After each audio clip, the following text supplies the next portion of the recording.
Hello friends, welcome to my YouTube channel Ratan study points. Friends, आज मैं आप सभी लोगों के लिए बाल विकास पर आधारित महत्वपूर्ण प्रश्न लेके आया हूँ। फ्रेंड्स, ये सीटेट यूपी टेट के लिए महत्वपूर्ण है। स्क्रीन पे जितने भी क्वेश्चन आप लोगों को दिखे उसको तो पढ़िएगा ही, प्लस साथ में उसको नोट भी करते जाइएगा, क्योंकि ये जितने भी क्वेश्चन इस वीडियो में आप लोगों को दिखेगा ये सारे क्वेश्चंस एग्जाम में आया हुआ है। तो चलिए शुरुआत करते हैं। आज का हमारा जो पहला क्वेश्चन, बच्चे की बुद्धिलब्धि 90 से 110 के मध्य है, वह है ऑप्शन नंबर ए सामान्य बुद्धि, ऑप्शन नंबर बी प्रखर बुद्धि, ऑप्शन नंबर सी उत्कृष्ट बुद्धि, ऑप्शन नंबर डी प्रतिभाशाली बुद्धि।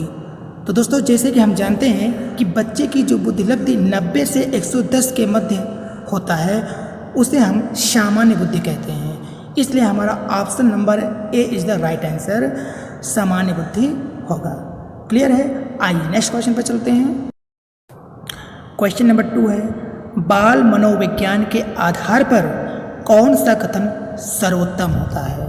ऑप्शन नंबर ए सारे बच्चे एक जैसे होते हैं, ऑप्शन नंबर बी प्रत्येक बच्चा विशिष्ट होता है, ऑप्शन नंबर सी कुछ बच्चे विशिष्ट होते हैं, ऑप्शन नंबर डी कुछ बच्चे एक जैसे होते हैं। तो दोस्तों, जैसे हम जानते हैं कि बाल मनोविज्ञान के आधार पर प्रत्येक बच्चा विशिष्ट होता है, इसलिए option number B is the right answer. Clear है? नेक्स्ट क्वेश्चन, क्वेश्चन नंबर 3, बच्चे के लिए निःशुल्क एवं अनिवार्य शिक्षा का अधिकार अधिनियम कितने वर्ष के बच्चे के लिए लागू होता है? ऑप्शन नंबर ए 6 से 14 वर्ष, ऑप्शन नंबर बी 7 से 13 वर्ष, ऑप्शन नंबर सी 5 से 11 वर्ष, ऑप्शन नंबर डी 6 से 12 वर्ष। तो दोस्तों, जैसे कि हम जानते हैं कि बच्चे के लिए निःशुल्क एवं अनिवार्य शिक्षा का जो अधिकार अधिनियम होता है वो होता है 6 से 14 वर्ष, इसलिए option number A is the right answer, 6 से 14 वर्ष होगा। नेक्स्ट क्वेश्चन, क्वेश्चन नंबर 4, शिक्षक को ज्ञान होना चाहिए। ऑप्शन नंबर ए अध्यापन विषय का, ऑप्शन नंबर बी बाल मनोविज्ञान का, ऑप्शन नंबर सी शिक्षा संहिता का, ऑप्शन नंबर डी अध्यापन विषय एवं बाल मनोविज्ञान का। तो दोस्तों, जैसा कि हम जानते हैं शिक्षक को अध्यापन विषय एवं बाल मनोविज्ञान का अध्ययन होना चाहिए, इसलिए हमारा इस क्वेश्चन का राइट आंसर हो जाएगा option number D is the right answer, अध्यापन विषय एवं बाल मनोविज्ञान का। आइए नेक्स्ट क्वेश्चन पर चलते हैं। क्वेश्चन नंबर 5, एक बच्चे की वृद्धि और विकास के अध्ययन की सर्वाधिक अच्छी विधि कौन सी होती है? ऑप्शन नंबर ए मनोविश्लेषण विधि, ऑप्शन नंबर बी तुलनात्मक विधि, ऑप्शन नंबर सी विकासीय विधि, ऑप्शन नंबर डी सांख्यिकी विधि। तो दोस्तों, जैसे कि हम जानते हैं कि एक बच्चे की वृद्धि और विकास के अध्ययन की सर्वाधिक अच्छी विधि जो है विकासीय विधि होती है, इसलिए इस क्वेश्चन का राइट आंसर होगा ऑप्शन नंबर सी विकासीय विधि। क्लियर है? आइए नेक्स्ट क्वेश्चन पर चलते हैं दोस्तों।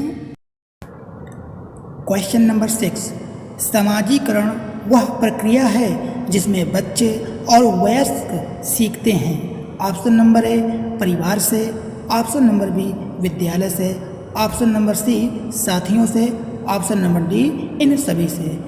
तो दोस्तों, जैसा कि हम जानते हैं समाजीकरण वह प्रक्रिया है जिसमें बच्चे और वयस्क परिवार से सीखते हैं, विद्यालय से सीखते हैं और साथियों से भी सीखते हैं, इसलिए इस क्वेश्चन का जो राइट आंसर होगा वो होगा option number D. Question number 7 है, गवर्नर ने 7 बुद्धि का अधिमान निर्धारित किया, इनमें से कौन सा नहीं है? सबसे पहले यहाँ पे देखिए एक क्वेश्चन एक्स्ट्रा, इसको आप लोग नोट कर लीजिए। अगर प्रतियोगी परीक्षाओं में आपसे पूछ लिया जाए कि गवर्नर ने कितने बुद्धि का अधिमान निर्धारित किया था, तो दोस्तों आपका जवाब, आपका उत्तर होगा 7। क्लियर है?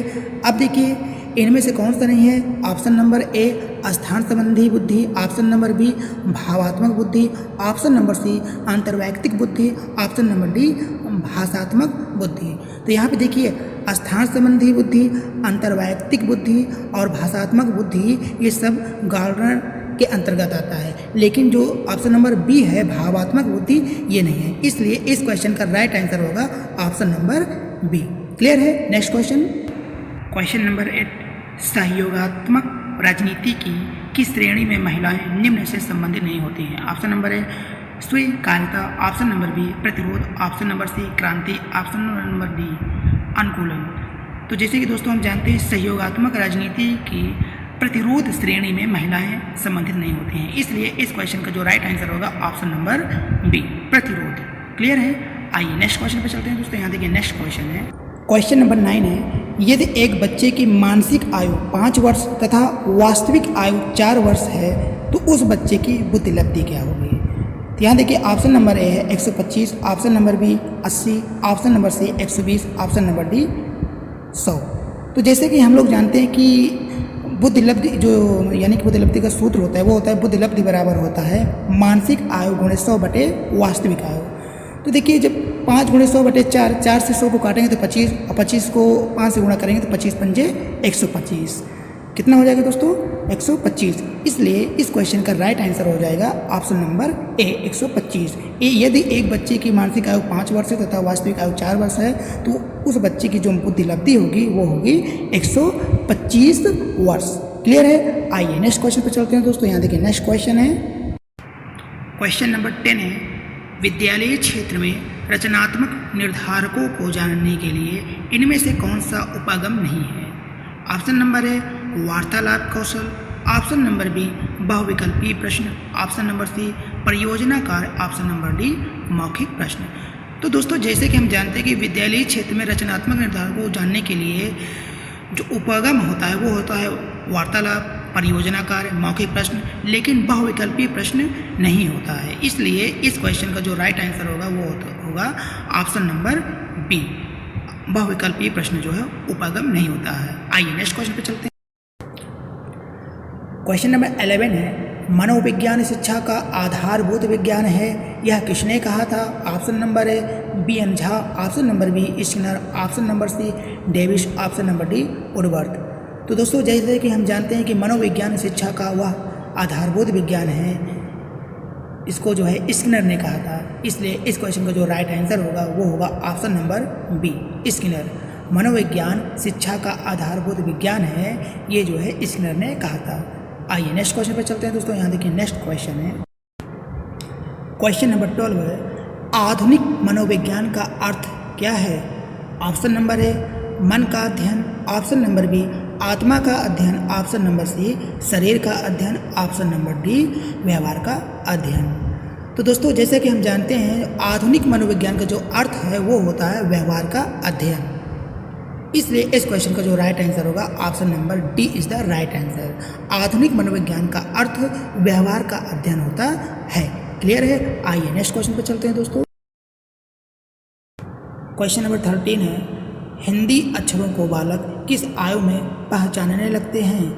ऑप्शन नंबर ए 3 वर्ष में, ऑप्शन नंबर बी 4 वर्ष में, ऑप्शन नंबर सी 5 वर्ष में, ऑप्शन नंबर डी 6 वर्ष में। तो दोस्तों जैसे कि हम जानते हैं हिंदी अक्षरों को बालक जो है 5 वर्ष के आयु में पहचानने लगता है।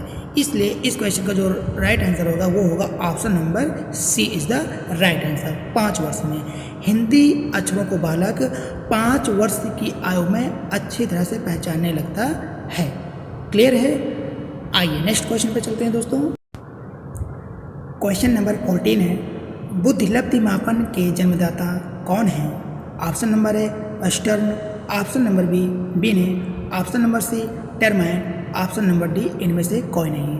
तो दोस्तों जैसे कि हम जानते हैं बुद्धिलब्धि मापन के जन्मदाता टर्मैन है। इसलिए इस क्वेश्चन का जो राइट आंसर होगा वो होगा option number C is the right answer Terman. बुद्धिलब्धि मापन के जन्मदाता टर्मैन हैं। आइए नेक्स्ट क्वेश्चन पर चलते हैं दोस्तों।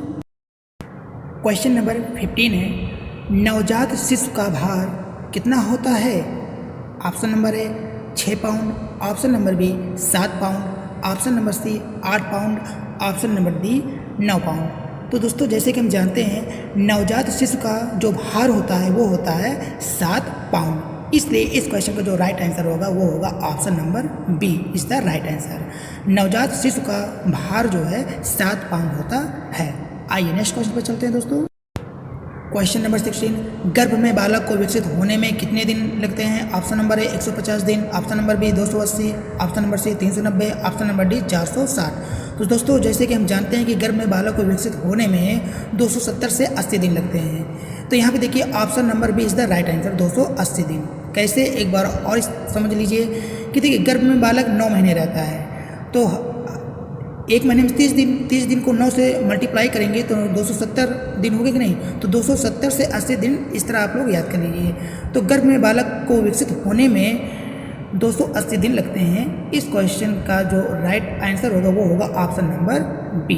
क्लियर है?